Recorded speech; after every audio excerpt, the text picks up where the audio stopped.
Hey everyone, welcome to the Withering Effect episode 121. Today's date is November 14th, 2021, and I am Duds or Duds Versus, known to the rest of the interwebs.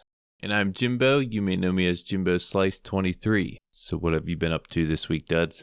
Coughing. I don't know if people are going to be able to hear my voice, but for some reason my cough, which was essentially gone last week, has come back the last 2 days with a vengeance, and I can't barely get through a sentence without having to cough. My throat is so sore. You got the cough drops? They working? No, I'm out of cough drops. I went through them yesterday. Uh-oh. Went through an entire bag of cough drops yesterday. I woke up with a little bit of a scratchy throat, but it's starting to clear. Feel a lot better. Mm-hmm. Yeah. Yeah. The good news is, that's the only symptom, is a cough. I don't have fever. I have a bit of a runny nose, but my nose is always running. Anytime any kind of weather changes in North Carolina, my nose just goes bleh. Yeah, it's probably a small cold. The weather's getting cold here, too. Well, our weather is fluctuating like crazy. Like, Friday, it was almost 80 degrees. This morning, it was 41. See, it was almost 70 Friday for me, and today it's like in the 30s. So it's pretty close. Yeah, so you're getting the same kind of whiplash of weather. You don't know what to wear. Exactly. When you go outside. You go outside in the morning and you're freezing. By the afternoon, you're sweating. Mm-hmm. Yep, same thing. But I think that's contributing to the cough. But other than that, I've been playing a lot, and I mean a lot of my own survival. I built a moss farm. Well, I used somebody else's design because I was playing with the diamonds, and functionally, my farm works. Efficiently, my farm does not work. It wouldn't produce enough moss to create enough bone meal to make it self-sufficient. Mm-hmm. So yeah, it was kind of a waste. And I built somebody else's farm, was actually a lot smaller than my design, which is nice. It doesn't use 4-sided stone pushers. It uses 1-sided stone pushers and a flushing system to get the items. I did have to tweak it a bit because it was converting everything to bone meal. Okay. And then giving you the extra bone meal the farm didn't use. And I didn't want that. I still want the moss blocks.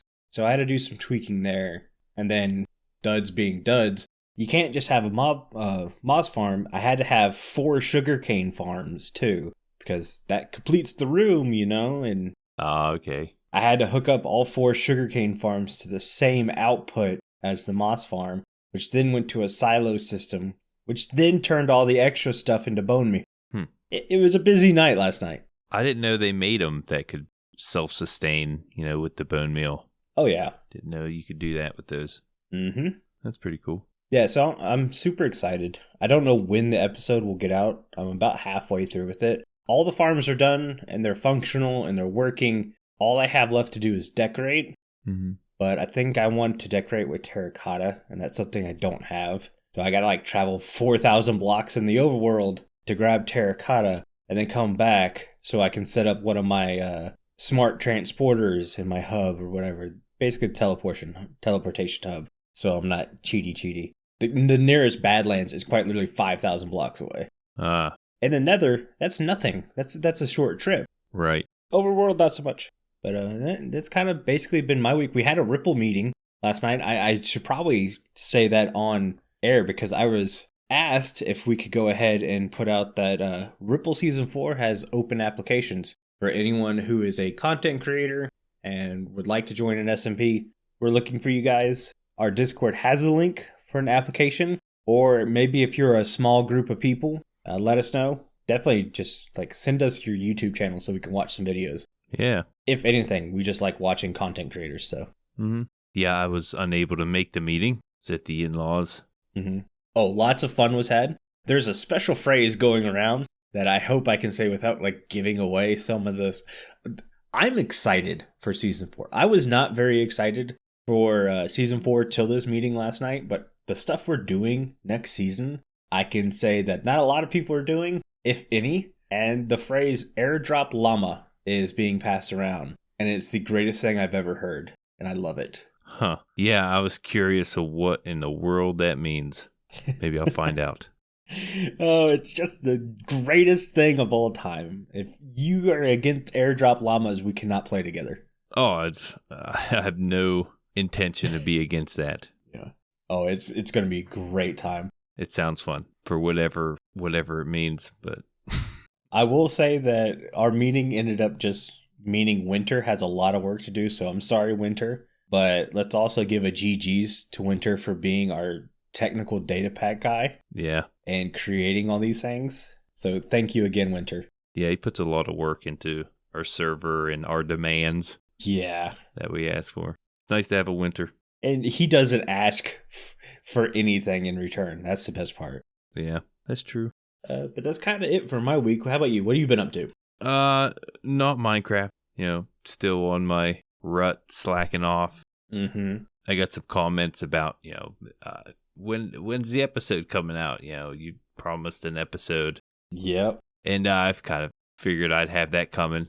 Been talking about it for a while. If I do make an episode, it's probably not going to be as long as I previously stated. Mm-hmm.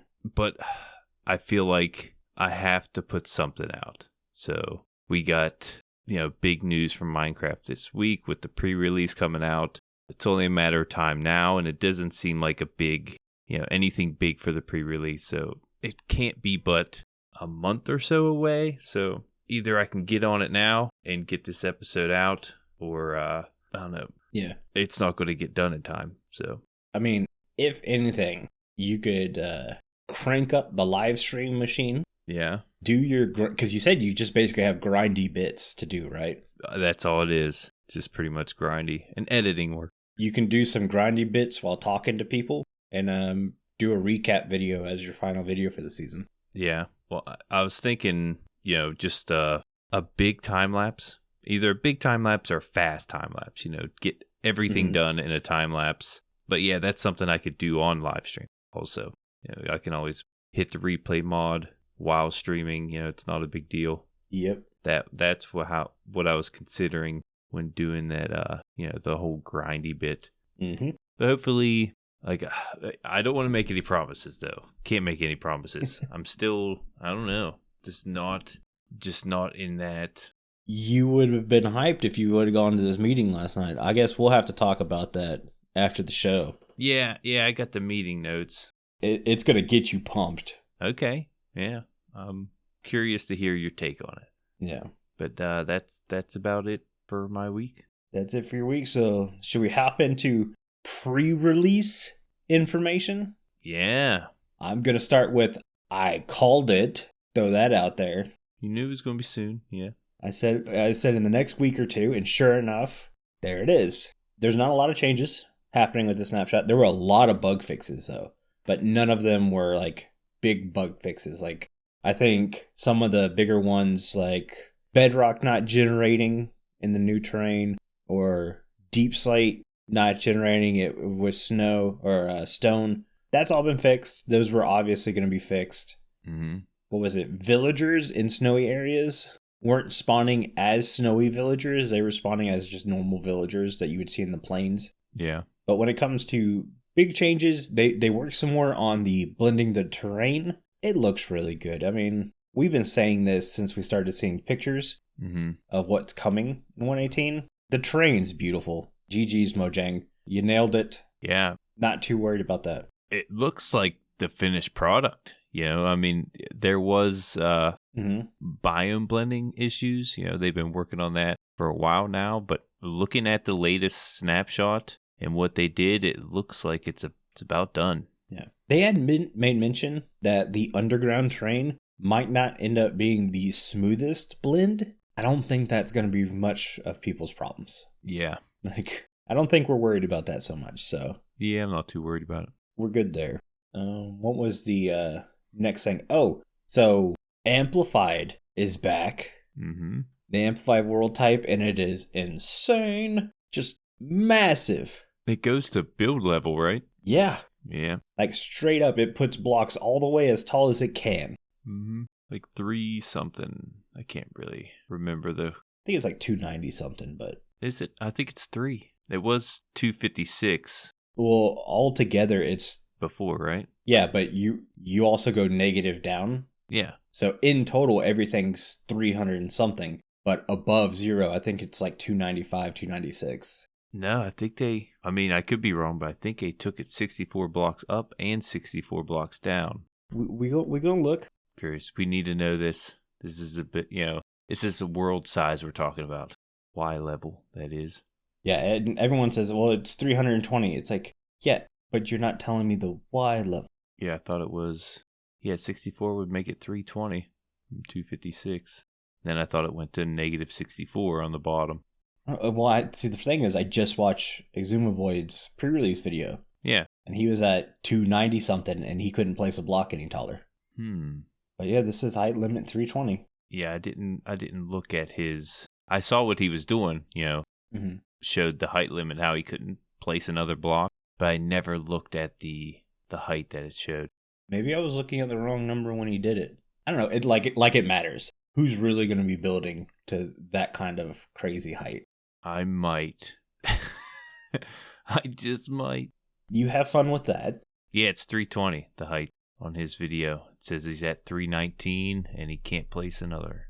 Okay, so I was just being crazy. That's what I get for staying up till 3 a.m. working on Redstone. Well, it's usually me that's gone crazy because, I haven't played in a while either. But we got amplified. We have large biomes. They've got rid of the cave type and floaty island type. They did say that if you want those types, there are data packs out there that essentially will give you the same thing. Again, that's kind of it for the snapshot. We got a lot of bug fixes, but most of them were minor tweaks and changes. Right. The rest of it was just kind of world gen stuff, which is extremely hard to talk about. I wish we could just give you guys pictures. We actually, with the terrain and stuff, it is kind of hard to explain. But we actually watched an Ask Mojang video. Yep. Trying to get more information on the LA, but actually found some information about the Deep Dark and the loot, the unique loot. Yeah, and I made mention that I would like a sword with like better sharpness or an axe that has a little bit better efficiency or something like that. And Mojang's not doing that. They're like, no. We're going to give you something so unique you could only find something like it in the Deep Dark. Yep. They said it could improve your game experience also. Yeah. Not sure what that item is. It's basically going to be like an elytra is to the end cities. Whatever this new loot is will be to the Deep Dark. I'm kind of hoping grappling hook. We made mention on our Spotify question of last week's show. What are some things we'd like to have in the Deep Dark? And a lot of you guys said you wanted grappling hooks too. Yeah, I feel like the grappling hook can be crafted though. It could be a craftable. Maybe they make it so you can't. Maybe. I mean, let's take half a second and think about it. We know ancient cities are going to be underground in caves and stuff. What are some things that would kind of work to that area that, the only thing I think of is a hard hat with a light on it. Yeah. Well, it doesn't sound like it's mainly for the Deep Dark either. Like it could be used throughout the game. Well, you look at the elytra. We don't use the elytra just for the end. Right, but it helps a lot, yeah. Well, and the theming of where the elytra is makes a lot of sense. It's on a floating end ship over the void. So to get there and get the pair of wings makes total sense. So if you're getting something that's specifically in the Deep Dark, it would need to be kind of themed around being in a dark cave. Okay, yeah, it makes sense. If that's what I'm getting at. It doesn't necessarily have to be for the Deep Dark, but themed around that way. Because let's face it, the elytra is the end-all, be-all cool thing. You're definitely onto something with the grappling hook. But I think you're right in the fact that a grappling hook, to me, I would want that more craftable than finding. Yeah. I think attaching rope to a crossbow would officially give crossbows some usefulness.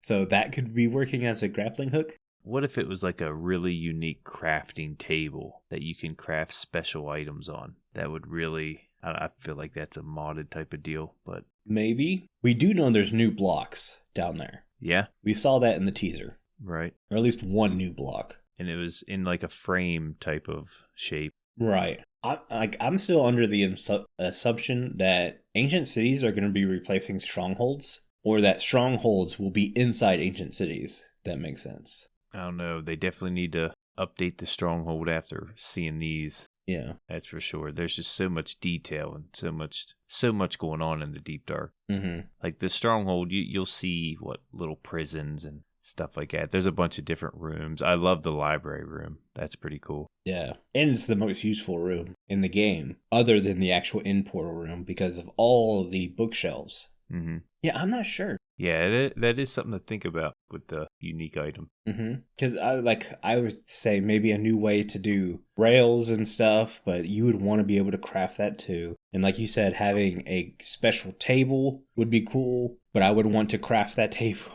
Yeah. It's a tough thing to think about. Mm-hmm.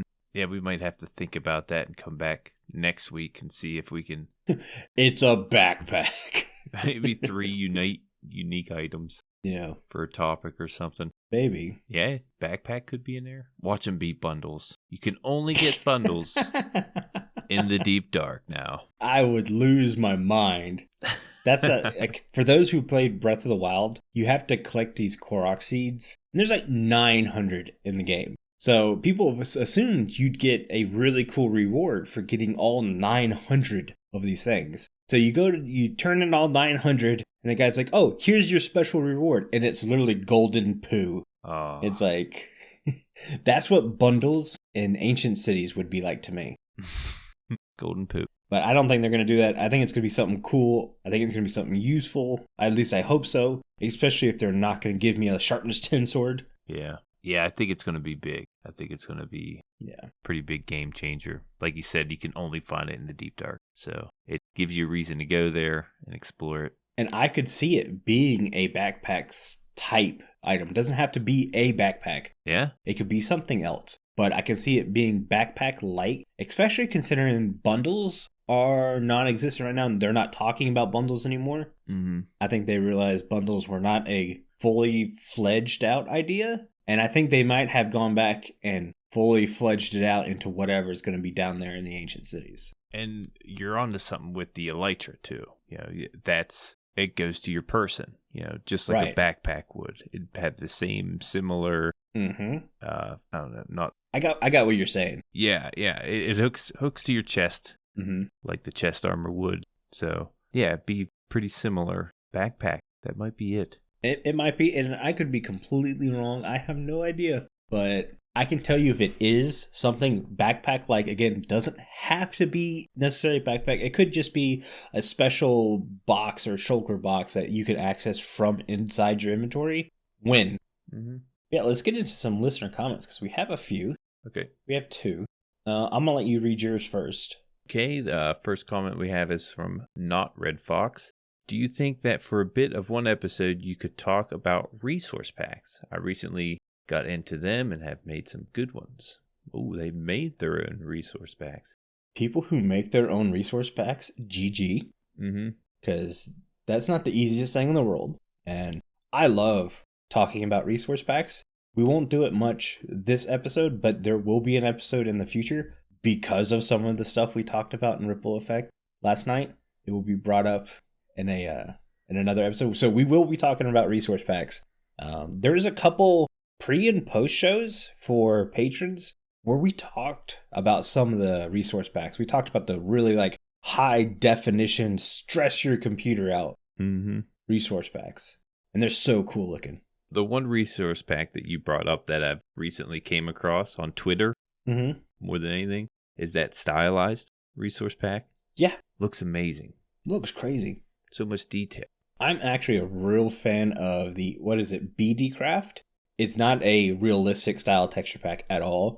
It's more, I call it the Crash Bandicoot pack, because that's kind of the cartoon style they went with. And it looks so cool. I'd love to build a series with just that resource pack installed. I don't think I've seen it. Because you can't use blocks the same way with this resource pack. So it would definitely be like a new experience. Yeah. I don't think I've ever seen that kind. You've seen it, you just haven't realized you've seen it. No. Yeah, it's a very popular pack, and these guys do a great job with it. I think the one I have installed now is the Patrick's. Mm-hmm. You brought that up a long time ago, and I was checking it out. I really do like the Patrick's resource pack, especially with the shaders. Yeah. Looks really good. It's a great looking pack. But Yeah, not Red Fox. We will be talking about resource packs. We don't know exactly when we will be talking about resource packs. Mm-hmm. It might be a cool idea to try to get a guest on that does resource packs. Yeah, we've never had one of those. There's a couple I know. We'll see about that in the future. Hopefully, not so distant future. Mm-hmm. Sounds fun.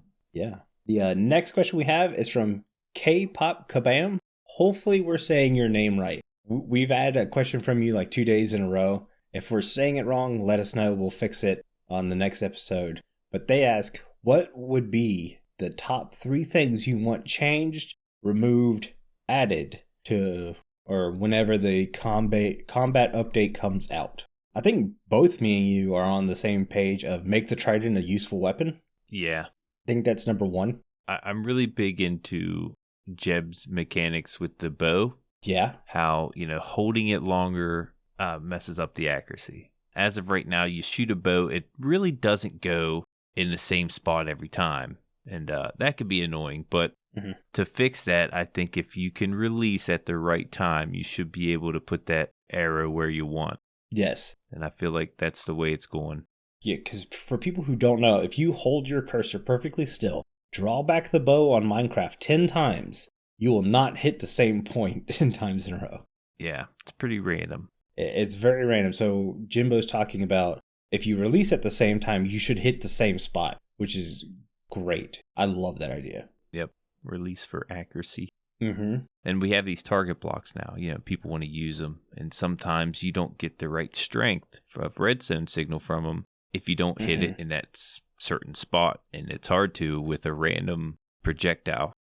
Yeah. What would be some other stuff? I'd like shields to get a bit of a buff. Yeah, me too. They're great early game, but not so great late game. Yeah, it's pretty much all that is. There's really nothing, no type of different shield. Mm-hmm. You got the same old shield. It can't be enchanted, right? Can it be enchanted? Yeah, you can enchant a shield. But there's no unique enchantments. No, I think you get like mending and unbreaking. Yeah. I would love a knockback on the shield. Mm-hmm.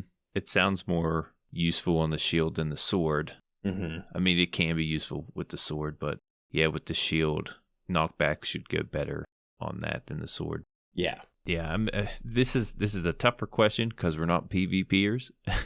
Right. Yeah, what I've seen him working on makes sense. Yeah, it's been a while since we've seen anything from Jeb's combat update. Right. But the last thing I saw, I really liked, and I was excited for the way it was going. Like, no saturation, that's not a thing anymore. Mm-hmm. So it's basically what you see is what you get, so there's no confusing background information you need to learn about. Is there anything you would remove? I don't know. I'm trying to think if there's anything in combat now I really don't like. I can't think of anything. Mm-mm. I know a lot of people are wanting that spam click back, and I'm sorry, no. Yeah. I don't want it back. Me neither. I'm okay with it coming back in the version where I think we saw it does very little damage. It's like, oh yeah, you're getting in 1,000 paper cuts. Okay. But yeah, no. It should not compare to multiple big swings with a sword or an axe. Right. Yeah, I'm on the same page. Yeah. Never was a fan of the spam clicking. Yeah, that's all I got. That's all I can think of. All right. Well, thank you guys for those 2 questions, Not Red Fox and kpopkebam. Those comments were from our Discord, and it's the only place where you can talk to everyone who works on the show easily. Just take paragraph's 8 word for it. Hey there, I'm Para, and if you're enjoying the show and wish to get involved in the conversation, head over to the Withering Effect Discord. It's the best place to give your opinions on the topics discussed on the show, and who knows, you could even be mentioned on a future episode. Follow the link in the show notes and join today. Speaking of the Discord, it's the only place you can get involved in our Mending Minecraft vote. This week we asked you to choose between one of 3 mobs for us to discuss and improve. Your choices were the Fox, Silverfish, and Farmer. And yes, Carl, I do realize I skipped the last segment, the last sentence in that ad. I didn't even realize it. Yeah, I realized it halfway through reading the Mending Minecraft script. Anyways, the winner of this week's Mending Minecraft is...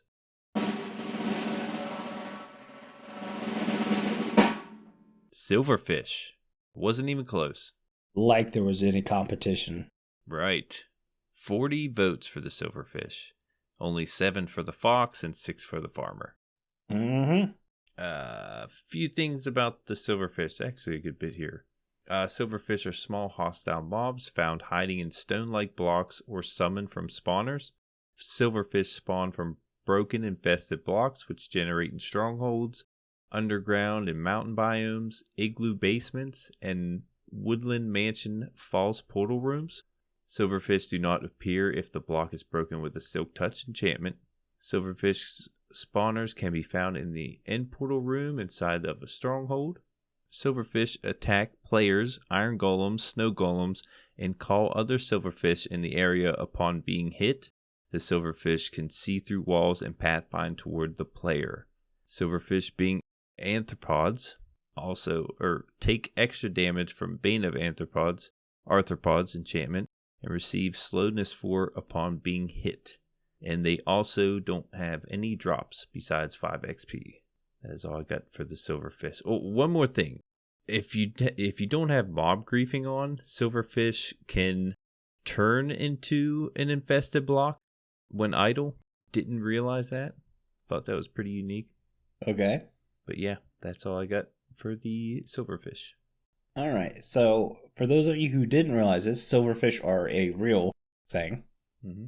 They are a real insect. And they do kind of look like what silverfish do in the game, obviously a lot smaller. Yeah. So we're going to be hitting at some of the stuff that they can do in real life and some of the stuff that might help out in 119. Just going to give you a little hint. Mm-hmm. The first thing is the obvious thing. I've been calling for this for a while, ever since it was mentioned in a ripple effect meeting. Silverfish should drop clay balls. Mm-hmm. It would give usefulness to the silverfish, whatever. I know we're getting renewable clay here soon. It is a very tedious act to get renewable clay, but we are getting it. Silverfish grinders would be a nice alternative. Also, if you're not wanting to build platforms to make mud into clay, that would be a good alternative. And when you hear like the kind of stuff silverfish eat, like glue and paper and cloth and stuff, it kind of makes sense that they would spit out some clay balls. So you mix all that stuff together, you could get a substance kind of like clay. But one of the ideas I had with clay or silverfish is silverfish are obviously attracted to paper. They like to eat paper. So I thought you could throw paper on the ground and lure them, kind of like you do with piglins and gold right now. So you could get a silverfish attack to kind of stop if you throw some paper on the ground. Okay. Yeah, you can get bombarded pretty quick if you can't kill them with a one hit. Mm-hmm. This all goes into the next, what I think is the biggest and what could be the coolest thing we could get out of it. And that is silverfish like to live in dark, damp areas. What's the newest, darkest area we can think of coming to the game? Cave. Deep dark. Oh, yeah. I meant deep dark. You meant deep dark. But yeah, so we have the deep dark. What if silverfish maybe spawn there? Or something like that. But the big thing is, wardens should be scared of silverfish. So not only could you lure and distract silverfish with paper, you can now protect yourself from the warden using the same things that are trying to attack you. Yeah, it wouldn't be easy to do, to bring it with you, I guess, but there could be ways. Well, that's what I'm saying. There's a chance of them spawning in the deep dark. Mm-hmm. So you wouldn't necessarily have to have a silverfish travel with you. Yeah. Yeah, I'm not suggesting you should be able to pick it up in a bucket. Right. Or anything like that. Yeah, I was thinking of a lead, but actually it would chase you. Yeah. And with the notes I just found, they can find you through walls, so. Mm-hmm. Yeah, lead them over there, trap them inside some fence gates. That's a safe zone. Yeah. But that's kind of it. That's all I had for silverfish. Yeah. I originally was thinking about giving them wings and allowing them to fly over. Ooh. And then I went and did some research on silverfish, and yeah, they don't have wings. So Yeah, they are an insect. Actually saw one at work the other day, and someone said it was a silverfish. I was like, What? I didn't know those are real. Yeah, it's like a silverfish. Didn't know they were a real thing. Yep, totally real thing. Yeah, should we go ahead and move on to our main topic today? Sure. All right. So this is a Carl topic he came up with, and it's Java versus Bedrock, but more of a which one do you choose type thing. We're not pitting them against each other. We're not saying one's better than the other. We're going to give you some differences and some fors and against based on play styles. Mm-hmm. Or maybe even equipment, because equipment's kind of a big one. Yeah. I recently, about a week ago, IBX Toy Cat put out a video of 50 parity differences. Mm-hmm. And watched over that this morning and wrote down some pretty interesting ones that I wasn't familiar with. Okay. And we can go through those as well. I think the audience would find it pretty interesting. Let's go over your list first then. Okay. Yeah, I think this is originally by Prow. Prow helped out with IBX Toy Cat's video, so shout out to him. Mm-hmm. Former guest on the show. First thing I have here was you cannot heal iron golems in Bedrock. Didn't know that was a thing. It's fairly new to Java, actually. Mm-hmm. But yeah, can't do that in Bedrock. And you also can't, it doesn't have that cracking animation when they take damage. Oh, man. None of that in Bedrock either. Just the animation. It makes sense. You can't heal them, so what's the point in knowing how close to death they are? Right, yeah, those kind of go together. Another big one is you can't crouch under 1.5 block. What? Surface. Or yeah, 1.5 block area. Can't crouch under it in Bedrock. Can't do that. Wow, I did not realize that. Yeah, that's a big one. I was like, man, that's... Yeah, that gets used a lot in Java. Yeah, there's so much you can do with it. Nor can you flip down the trapdoor and go into crouch mode. Can't do that in Bedrock. Or the swimming mode, I guess it puts you in. Yeah. Another difference I have, there are 3 different sizes of salmon on Bedrock. What? Yeah, small, medium, and large size salmon. There's only one on Java. And they actually, any fish would not just drop the item, but they drop bones instead of bone meal, which is a little more convenient. Yeah, I mean, you get more bone meal out of that. Yeah, I don't know how often they drop them. You know, maybe they don't drop them as often. So Next we have Bedrock has baby dolphins, baby squids, and glow squids. Didn't know that. Didn't know that either. I didn't know there was such a thing as baby dolphins and baby squids. Yeah, me neither. Why don't we get these things? Right. Yeah, they got some cool things, but you know, you'll see there are some stuff that aren't as cool as Java. Yeah. Yeah, I noticed when he was doing the spawning of the dolphins and the squids, he got a baby dolphin to spawn. But apparently there are baby squids and baby glow squids, though I didn't see it on the video. Okay. Yeah, baby dolphins are pretty cute. Mm-hmm. Also, cakes, they stack in Bedrock. You can have 64 cakes. But I guess if you're playing on console, there's only 16 in a stack. That's what they mentioned. And so that's a lot of cake to be carrying around. Yeah, they said that makes it the most efficient food in Bedrock because you can do that. Yeah, but don't you still have to place it down to eat it? Yeah. And that's pretty unfortunate, though. To me, that kills any kind of efficiency. Mm-hmm. And the saturation isn't all that. Yeah. I mean, I understand cakes not stacking because, honestly, how many times have you seen people stack cakes to carry them around? You just don't do it. Yeah, unless it's like a snack cake, Debbie cake. Get hostess. Yeah. Here's a big one. Players can be fire sources on Bedrock. So you're saying if a zombie punches me, lights me on fire, and I start walking over some carpet, it can catch on fire? I don't know. Here's the example. That's a good point. Here's the example he used. He got caught on fire and he went over a campfire and the campfire lit because he was on fire. And I thought that was pretty cool. The carpet thing, I don't know. You know, you think if you can light a campfire on fire, you could light a carpet on fire. But yeah, I mean, I guess there wouldn't be too much use for that. You'd probably damage more things than it would be useful. Well, it would be useful in the nether if you're trying to build a portal and you didn't have flint and steel. Yeah. You could dip your toe in lava, put yourself on fire, and then walk over the obsidian. Yeah, again, that should work in theory if you can be a fire source, but that wasn't the example. We're going to take his word for it. Say you could probably do that. Yeah. Cobwebs can be crafted into string, 9 string, that is. That's a good bit. You can't do that in Java. No, and we should be able to do that in Java. I don't know why we can't. Yeah. Yep, not a thing. Music discs can be installed with a hopper in Bedrock, so you don't have to, manually put a music disc in the jukebox. You can hook up a hopper to it, and when it's done, it'll go through the bottom and out.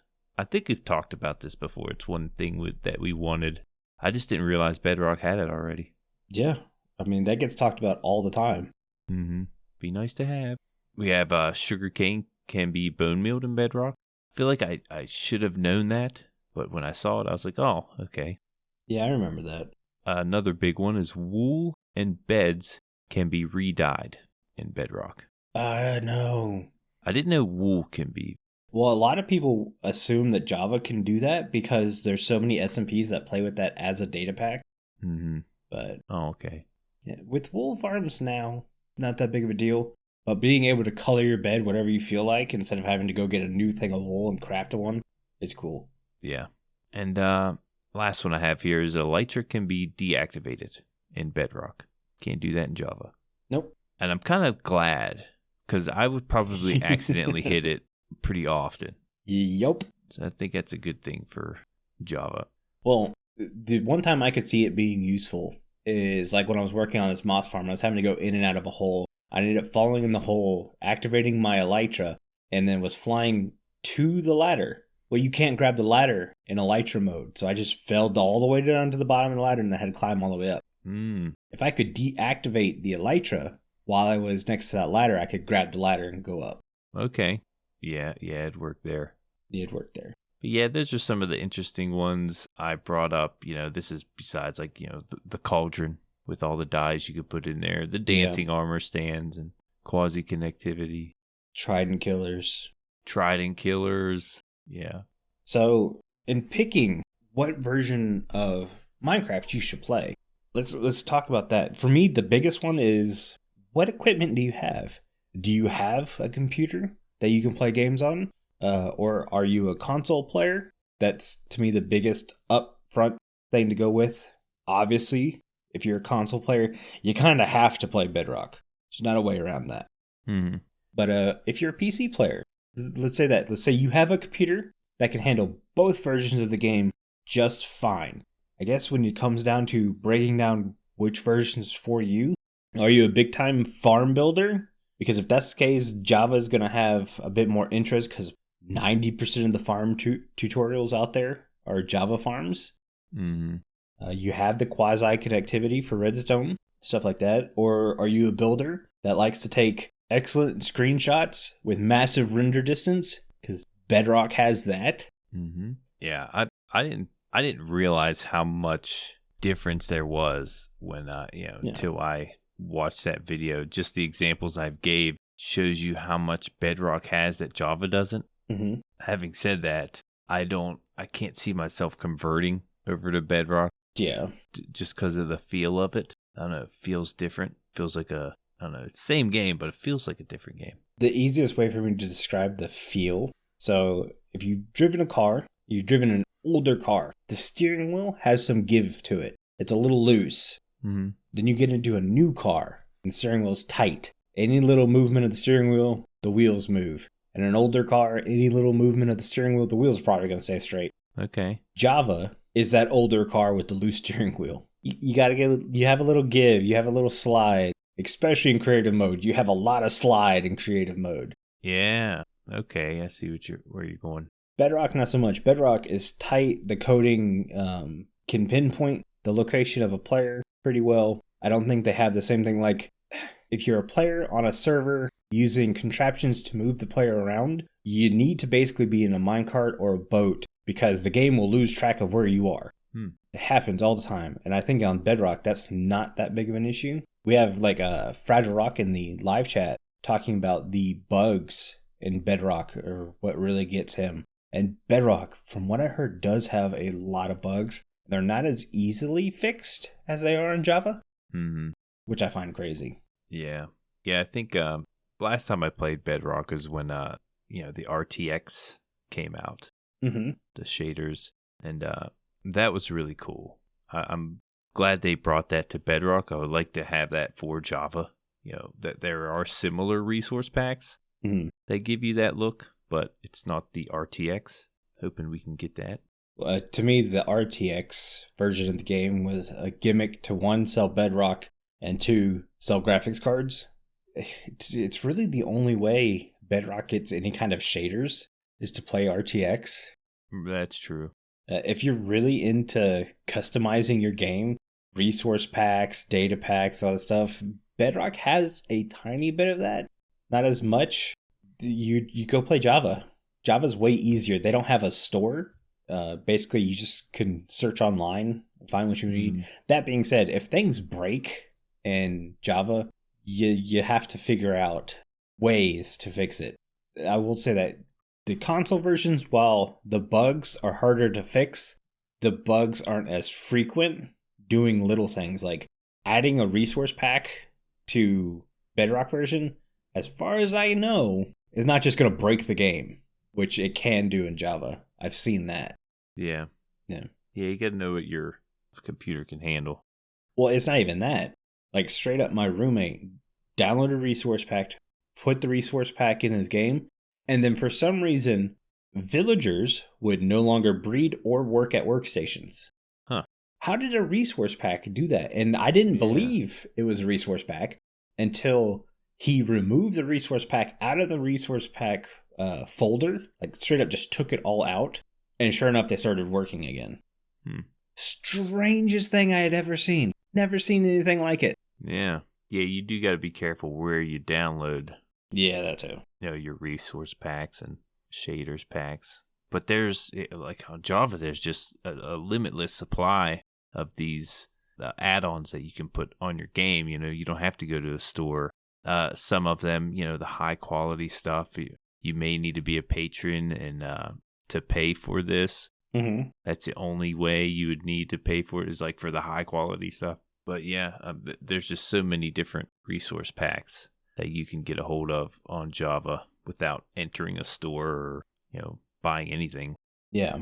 That being said, some of the stuff you can get at the Bedrock stores are really cool. Like your models, when you change your skin, can be changed, which is super cool. You have emotes in Bedrock, which, if you're into that kind of stuff, is cool. Oh, I mentioned before the cauldrons, how different they are. In Bedrock, you can make, I think, millions, like 7 million different colors in these cauldrons. And always been really jealous of that. You can do that with dye in Java. You just can't do it in the cauldron. Okay. So if you want super colorful leather armor, you can make crazy amounts of colors in there. But being able to have colored water in a container is kind of cool. Yeah. Okay. Yeah, I didn't know they could do that. I mean, we're just spitting out parity differences, but these are like all the things you should think about before choosing which version. Like, what's most important to you? Is it customability? Is it more reliability? Do you want to play it on the go? Do you have a Switch? You can play Minecraft on the Switch on the go. If you want to play Java on the go, you have to take a laptop. And it has to be a beefy laptop because it's Java. Right. It's going to take some power. The Java edition was Minecraft. Yeah. It was just Minecraft. And they changed it to Minecraft Java edition when the Bedrock came out. So the original version is the Java version. Came first. Yeah, which I've never really understood why they did that name change, other than to promote Bedrock and push it more. Yeah, I feel like you're right. And there's nothing wrong with it. I know why they're doing it. It's because Microsoft now owns Mojang, and let's just say you can play Minecraft on Xbox, so they want that. Yeah, it makes sense. Yeah. At the same time, I like how Mojang's been no, we're gonna keep using the Java version. That's our ground. We're gonna stand there. But you see a lot of Bedrock players complain about parity, and yeah, it's a big issue. But the amount of stuff that Bedrock players get that we can't get, Java players want some parity too. Yeah, we saw them fix some parity with the seeds. Mm-hmm. Seed parity is a big one. Yeah, you can play on the same world as someone on Java or Bedrock. That was pretty cool. Yep. It's almost like they need another team to just focus on parity. Yeah, you would think. That being said, having these differences allows you to kind of choose different games. Mm-hmm. That being said, I'm looking down your list. Crafting cobwebs out of string, you can do it in Java. That's data pack. Sugarcane being bone milled, can't really do that. But at the same time, why bone meal sugarcane? They only grow 3 tall. I guess if you want a small, efficient farm, you can always make a small sugarcane farm. Yeah, maybe. But it's not going to be efficient. If you were to bone meal it, it could, help that. Yeah, you're right about that. Then you can use bone meal on other things, though. Yeah. Bone meal's used on so much. Yeah. The re-dyeing the bed and stuff, we can have that on Java with data packs. Cake stacks, not really useful. Baby animals, to me, is something I would like to see. But it's not a texture as much as it is a model change. So I think that's where the discrepancy is. Mm-hmm. Yeah, the different sizes of fish would be cool. Mm-hmm. But it's not like a necessity, No. Not something I need to have. For ambience in the game, you're just looking for stuff to move in the background. Mm. You're not really paying that much attention. Right. Though I will say the render distance from Bedrock, man. I would love to have it in Java, not to have to deal with that stupid fog. But at the same time, I know 90% of the computers couldn't handle it. Yeah, it's crazy to think of how intense Minecraft can be on your graphics card or computer or console, whatever you're playing on, because it's just a block palette game. Minecraft's a CPU intensive game. A lot of people keep buying giant beefy graphics cards to run Minecraft. It uses the graphics card, but that's not its main source of power. Its main source of power is CPU. I didn't realize it. Yeah, that's why I went with a beefy CPU and a little cheap graphics card when I first started. Like, I had a 970 graphics card for the longest time, and it was running Minecraft just fine because I had a Ryzen 7 chipset. Okay. It's another thing to think about. Like, and if you're playing Java, do you go AMD or Intel? Intel technically runs Minecraft better than AMD because of single thread performance, but AMD will run the game just fine, and it's usually half the price of Intel. Mm-hmm. Yeah, there's more advantage to the AMD if you are a content creator. Yeah, if you're a content creator, you go AMD because it does multi-threading super well, which means rendering videos is better, live streaming from the same computer you're playing a game from, better. Mm-hmm. There was a long time where streamers had a dedicated stream PC because they were using an Intel chipset. And while the Intel chipset was really advanced and super strong, it was a lot easier to just buy a cheap PC that could do multi-threading and have it run your live stream setup. Nowadays, you don't need that. Mm-hmm. That's what content creation's another idea. Are you doing content creation? If you're doing it, what kind of stuff do you have? Do you have a computer? Do you have capture cards? Yeah, I feel like with content creation, you see a lot more popular Java or popular content creators tend to gravitate towards Java instead of Bedrock too. Yeah. And I think it's just that Java has that freedom to do just about anything, whereas Bedrock is the most played version. Let's get that straight. Oh, yeah. It's a very, very popular version, but the amount of freedom that Java gives a content creator's almost too much. Yeah. And you brought up skins a little bit, but the advantages to customize every little pixel on your skin for Java is huge. It's big if you want your character to look a little bit different. Yeah. So that's a big one. Yeah. That's kind of all I got for the show. We're over time. Do we go ahead and move on? Yeah, I was trying to think of more examples. There's probably hundreds of more examples. Just figure we'd throw some out there. But we're not going to? Yeah. No. Okay. No, we had enough. So I think that will finally do it for today's show. Before I have Jimbo read us out, I want to say a huge thank you to all of our patrons for supporting the show.